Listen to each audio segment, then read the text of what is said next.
Brandon Crawford, the hitter. 1-2. Volquez set. He pitches. And Crawford hits a high fly ball right field. Snyder going back. He's looking up. It's gone! Brandon Crawford has launched a grand slam over that 21-foot-high wall, and the Giants have taken a 4-0 lead and totally silenced this crowd in Pittsburgh. Well, there it is, set to the sweet strains of Pink Floyd. I did not know Young Tone had Pink Floyd in his bag there. There you go. The 2014 Grand Slam. By the way, staying on baseball, Ned Coletti joins Tolbert and Copes at 3:50. So we will get to this Draymond story later today. But right now, this Crawford story is hot, because this story just really dropped right before our show. And if you're just getting in your car right now, Brandon Crawford went public saying that it was Farhan Zaidi's personal decision that he didn't want Crawford back and thought that there was some degree of personal animosity involved. Farhan has denied it. The quote by Crawford, the bottom line is, I was not wanted back by the one person whose opinion matters. The bottom line is, I wanted to come back to the Giants. And he goes on to talk about some disputes about how he was told he can't play other positions when he said, wait a minute, you wanted me to play another position when you signed Carlos Correa. Mm-hmm. Farhan comes off and says, and I'm just paraphrasing here, but he says, we didn't want to have a great legendary Giant looking over the shoulder of our young shortstop, Marco Luciano, and that might intimidate him. To which we think, wait a minute, A, if you're going to be intimidated by that, are you really ready for the big leagues? Sort of Mike Kruko's thing, which is like, dude, you better get out there. It's the deep ocean. You better start treading water and swimming. And the second part is, you don't think Crawford's going to have a lot to offer? Now, text line is blowing up on the Golden State Lumber and Building Materials text line, but you had a thought on that? Oh, I was just going to say, when it comes to the development of Marco Luciano, I've been breaking it down since I saw him in low A ball down in San Jose. He needs to improve defensively, specifically going to his backhand, getting those balls in the 5.5 hole. Who's better to mentor a guy defensively than a guy that's got multiple Gold Gloves in Brandon Crawford? And Crawford's such a chill. If you guys have never, you've known him since 2011, since that Grand Slam, or that was 2014. But he is such a chill guy, and man, he's a guy of substance. When you talk to him, when he speaks, it's like the old line: when he speaks, everybody listens. So I don't think Luciano would have seen him as an intimidator or anything like that. I think he would have seen him as a very cool sort of big brother. Yeah, and when we were talking earlier this week about maybe bringing in someone like Matt Chapman to have that veteran experience in the locker room, I don't know, is Matt Chapman going to be too intimidating for Casey Schmidt? Like, exactly, what are we talking here? These are Major League Baseball players, and it's their job to go out and win the job. And it sounds like Brandon Crawford was willing to take a step back to let Luciano have the job. He just wanted to help contribute in different ways. Okay, two counters. Not every text is supporting Farhan. 925 says Crawford is washed up, move on, is what 925 says. And then 510 says the Giants need youth, not a declining 37-year-old shortstop. Crawford had several errors last year.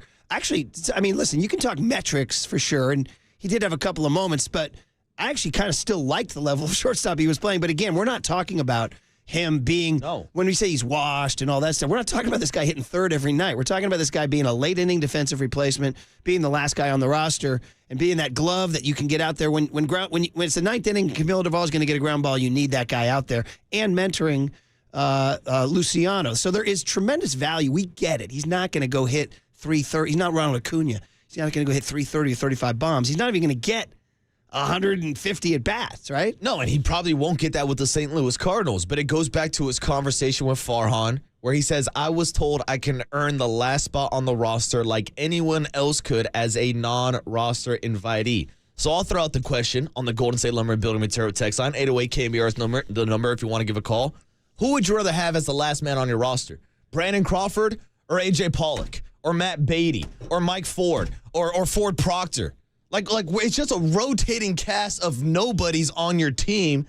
I would rather have Brandon Blanken Crawford. Damn, that's beautiful. I love that. You're right.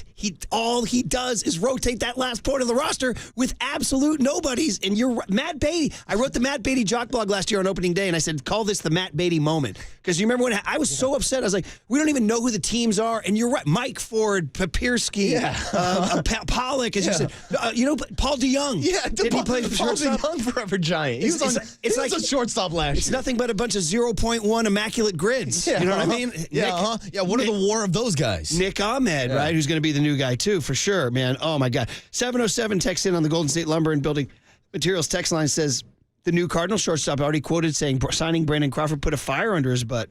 So that shows you that Farhan does not know what he's doing. 707 says, well, then why not bring back Brandon Belt and have him mentor Lamont Wade? Well, I don't know. I've heard people bring up that option, but again, did you go look at Brandon Belt's numbers last year? Yeah. Brandon Belt might make more sense than Brandon Crawford. And that's why I brought up the argument, or just pointing out the fact that Brandon Crawford's a lefty bat, a guy that you can use in a platoon pinch hit situation because Luciano's a righty, Fitzgerald is a righty, even Nick Ahmed is a righty. So these are all guys that you can mix and match with, and you put Crawford in as a late game defensive replacement. Yeah, exactly. 209 says, I'm pissed. Crawford deserved more. Multiple people asking, what would Buster Posey have to say about this? That's interesting. That's a great Well, first question. of all, I think part of the deal in baseball is when you have a president of baseball ops, you have to let him do his job.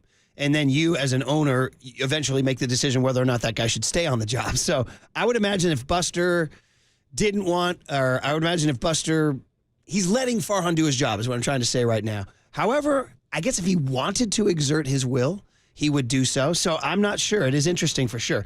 650 says, speak, Marcus, speak. I like that. I'm telling him. It was outstanding. It was 100% true about that last spot on the roster being such a waste of space in general. It's for the just Giants. a constant rotating wheel of just guys who have been DFA'd by like the Seattle Mariners. Like each and every day, Farhan's adding a new piece. How about you give me a piece that can give you some veteran experience and, I don't know, has some World Series experience also? Yeah, for sure, man. There are people out there who are defending Farhan, saying that this is, here it is, regarding decisions.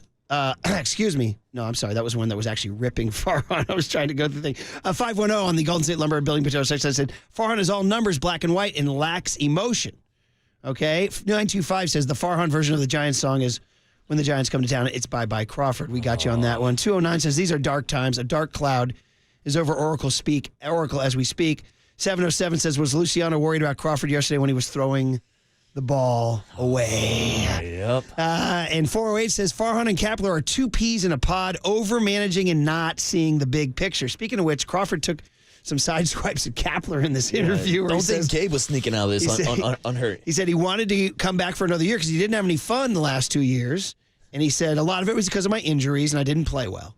He says, but some of it was the lack of communication, not playing for 3 straight days without a single word spoken to me about it. It just wasn't a very fun environment. We had a good clubhouse, but the way it went down wasn't very fun. It leads to a story that Evan Webeck wrote in the Mercury.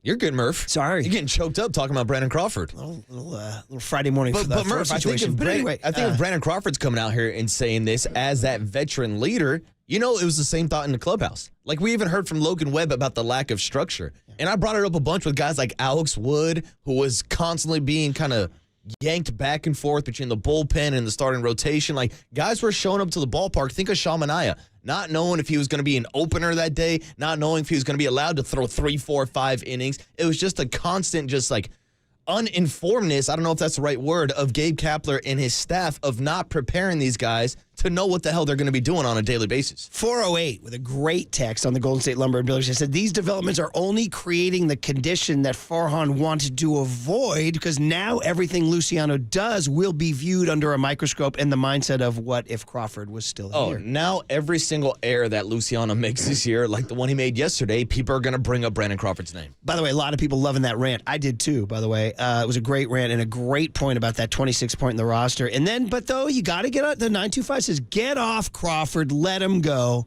And I'm not a fan of Crawford. The Giants are not nearly good enough to carry a limp 160 batting average and reduced range on the bench. Do you counter that? I mean, listen, he's going to be a late inning defensive. The quote reduced range thing, I'm not buying. He's still playing a high level shortstop. Okay, he really is. And in terms of the bat, they weren't going to use the bat. They were going to use the glove. Exactly. So there you go, man. All right, guys. Well, listen, we wanted to get that out there. It is really, really wild that this thing dropped right before the show.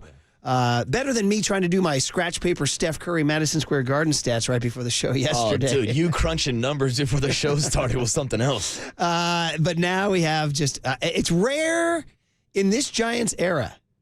Since, Oracle Park or whatever is the World Series era, we don't usually see players and management go public. I mean, in New York, this happens. Guys take, I'm sick of Boone or I'm sick of George or Hal or whoever. Other markets, Philly. San Francisco's a nice, placid market. And for all the people to do it, Brandon Crawford, the most chill guy. But he had things to say, and he had to get it off his chest, and he did.